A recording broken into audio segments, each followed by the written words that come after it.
সকালে আজ করা হয়েছিল মাছের বাজার। তো আমি এখন নাস্তা রেডি করব না মাছের বাজার গুছাবো, দুই কাজ একসাথে হওয়াতে আমি পড়ে গেছিলাম মহা সমস্যায়। আসসালামু আলাইকুম অ্যান্ড হ্যালো এভরিওয়ান, আমি হ্যাপি আমার নতুন একটি ব্লগে আপনাদের সবাইকে আমার পেজে ওয়েলকাম করছি। আশা করছি যে যেখানে আছেন ভালো আছেন। আমি চলে এলাম ব্রেকফাস্ট রেডি করতে, কারণ এই মাছের বাজার গোছাতে গেলে আজকে আর ব্রেকফাস্ট করা হবে না। গতকালকের একটা ভেজিটেবল করা ছিল, সেটা ওভেনে গরম করে নিয়েছি, আর রুটি আর ডিম পোচ করে আমরা খেয়ে নিয়েছি।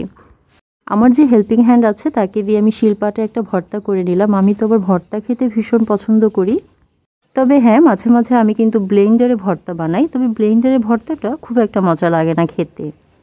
তো এখন আমি বসেছি মাছের বাজার গোছাতে। কয়েকটা মাছ কেটে আনা হয়েছে, বোয়াল মাছ আর রুই মাছটা কেটে আনা হয়েছে। ছোট মাছগুলো আমি বাসাতেই কাটিয়ে নিই। আজকে আমার বাইরে কোনো কাজ নেই, এজন্য একটু সময় নিয়ে সব কাজ গোছাতে পারবো। এর মধ্যে আমি মাছগুলো গুছিয়ে রেখে দিয়েছি, একপাশে রান্নাও বসিয়ে দিয়েছি। সব কাজ গুছিয়ে রান্না করে উঠতেই আমার 3টা বেজে গেছে। তাই আজকে শুধু আমি এই একটা আইটেমই করেছি, মাছ রান্না করেছি, আর হ্যাঁ সাথে এই ভাজিটাও করেছি। মাছ আর ভাজি দিয়ে দুপুরে খেয়ে নিয়েছি। এরপর আমার কাছে মনে হলো আমি আমার হাজব্যান্ডকে আজকে একটা সারপ্রাইজ ডিনার দিব, তার পছন্দের খাবারগুলো রান্না করে রাখবো। চাইনিজ ভেজিটেবল, ফ্রাইড রাইস, এই খাবারগুলো আমার হাজব্যান্ড অনেক পছন্দ করে। তো আমি প্রথমে কিছু ভেজিটেবল কেটে রেখেছি। চিকেন ফ্রাইয়ের জন্য আমি এখানে একটা মশলা রেডি করছি। এটা এক্স্যাক্টলি চিকেন ফ্রাই বলা যাবে না, এটা অনেকটা কাবাবের মতো হবে। তো আমি এখানে বারবিকিউ একটু সস দিয়েছি, আর অ্যাজ ইউজুয়াল যে মশলাগুলো আমরা ব্যবহার করি সেই মশলাগুলো দিয়ে চিকেনটা আমি ম্যারিনেট করে রেখে দিয়েছি। আর চাইনিজ ভেজিটেবলের জন্য আমি এখানে 1 পিস চিকেন সিদ্ধ করে নিয়েছি। আর চিকেন যে স্টকটা আছে এটা তো আমার চাইনিজ ভেজিটেবল রান্না করার সময় লাগবে।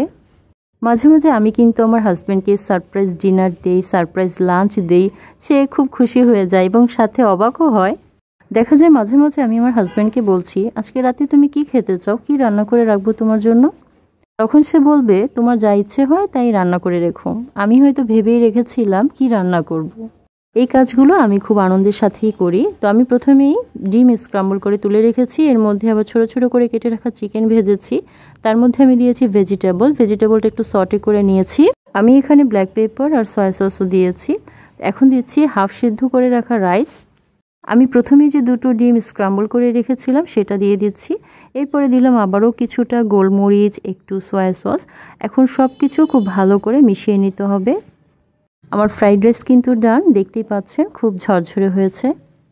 এখন আমি বানাচ্ছি চাইনিজ ভেজিটেবল, আর এটা আমি খুব চটজলদি বানাবো। জানেন তো যে ভিডিও করতে গেলে 1 ঘন্টার কাজ 3 ঘন্টা লেগে যায়, আমারও কিন্তু সেটাই হচ্ছে। রসুন কুচির সাথে ভেজিটেবলটা ভেজে তার মধ্যে আমি কিউব করে কাটা পেঁয়াজ দিয়েছি, সিদ্ধ করে রাখা চিকেন দিয়ে দিলাম, আর ওই যে চিকেন স্টকটা ছিল সেটাও কিন্তু দিয়ে দিয়েছি।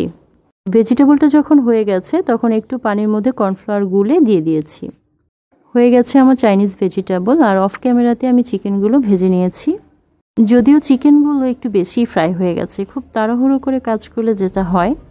তবে রাইস আর ভেজিটেবলটা দেখতে তো সুন্দর লাগছে। আর আমার হাজব্যান্ডও কিন্তু এর মধ্যে চলে এসেছে, তার প্লেটটা খুব সুন্দর করে আমি সাজিয়ে দিলাম।